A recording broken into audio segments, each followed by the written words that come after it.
So we've talked about a computer program can input, store, and output data. The manipulate, it's very, very dependent on what the problem is, the logic of the problem. But input, now we're going to take a look at input, some simple storage, and some simple output.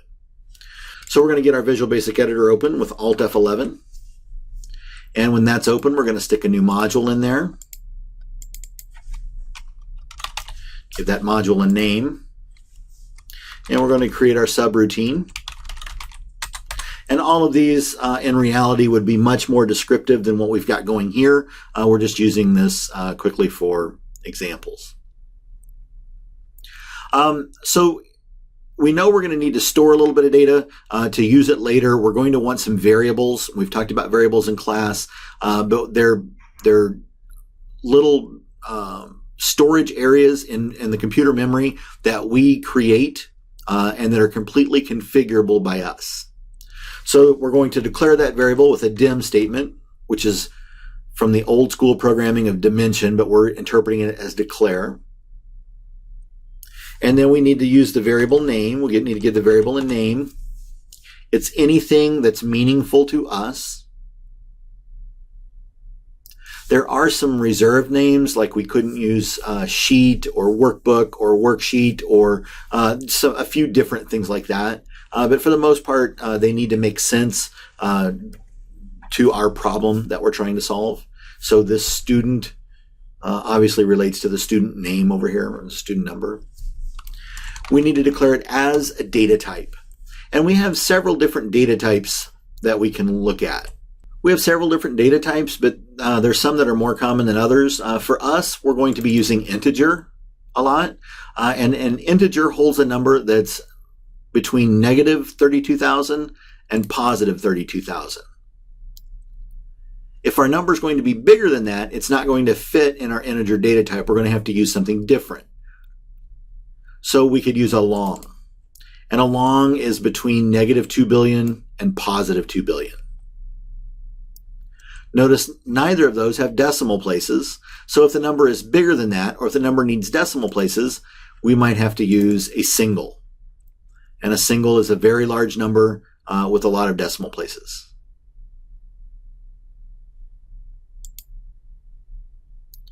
We'll also use string a lot. And a string is just a character or a combination of characters.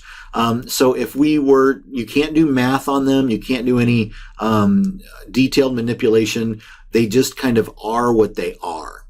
So if I were to type my name Mike and save it as a string, it's just interpreted by the computer program as an M, an I, a K, and an E. If I were to put the number 1 in as a string, it's just interpreted as a digit 1. You can't do math on it. It's treated more as a letter than a number. So we don't really put numbers in strings. We put numbers in one of our number data types, and strings we save for letters. Well, also you maybe use currency a lot, and currency is pretty large. And notice the thing about currency, it has 4 decimal places, so it's very precise currency. So those are probably the most common data types that we'll run across. So the student name is just a string. If it's not a number, it's probably going to be a string. And then the other thing, let's grab a score. So dim, we can call it score as. These, we would expect them to be less than 32,000, so we can do them as an integer. If we expected it to be more than 32,000, we would have to declare it as a long. If we needed decimal places, we would have to do singles. Now, when we're naming variables, we already talked about there were some reserved names. We're going to use camel case. There's a few rules about variables, like we couldn't do score 1. This isn't a valid variable name. It has a space in it. So we could put an underscore in there, but that still maybe is not the best way to go. We're going to use camel case, and that's going to be kind of our class norm. So camel case, you run all of the words together. The first letter is lowercase, and the first letter of all subsequent words are uppercase. So we could name our variable test score 1. Test is little, starts with a T, score is capitalized, and 1 is capitalized. That's called camel case, and that's what we're going to use. So we have some very basic storage now. We have variables declared, and now we can populate those variables. We have a couple of input types. The first one is very easy to use. It's called an input box. So if we wanted to populate that variable with something that the user was going to type in the input box, we first need to declare the variable because we want to populate it. So we're going to set the variable equal to, and notice after I type the opening bracket or the opening parenthesis here, these are the different options that I get. The first thing is the prompt, and the next thing is the title.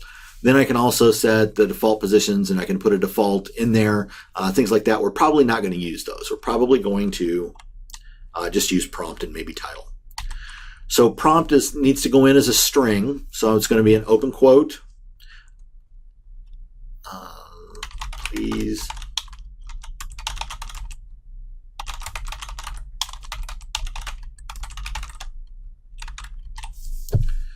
that's the prompt. Please enter the student's name. That's what will appear in the box. Then if I want to set a title, I can put a comma, and now notice how it moves over to title. And the title is just a string as well, so I can do student name. And then if I wanted to set a default or position or anything like that, I could comma and keep going. Those are the two most common things, so I'm just going to do that. So now let's see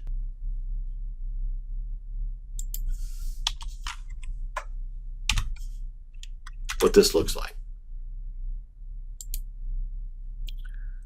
That's the prompt, and that's the title.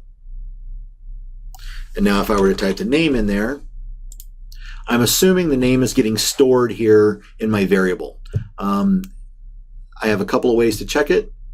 The easiest is to use a message box. So I'm doing input and I'm doing storage. So now let me see the output. Message box is the easiest output that we've got. And the message box the prompt can be a couple of things. It can be words that come back to the user as a string. So I could just do, ooh.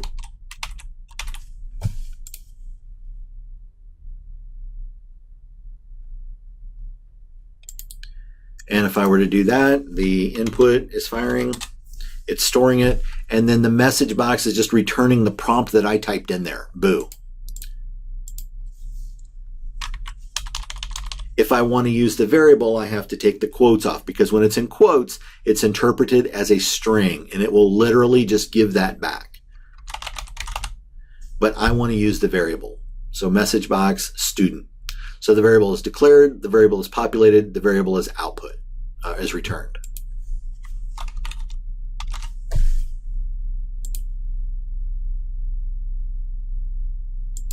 Seems to be working correctly. So simple input, simple output, simple storage. The other type of input I have is from a range. And right now we're just going to look at a range on the same worksheet.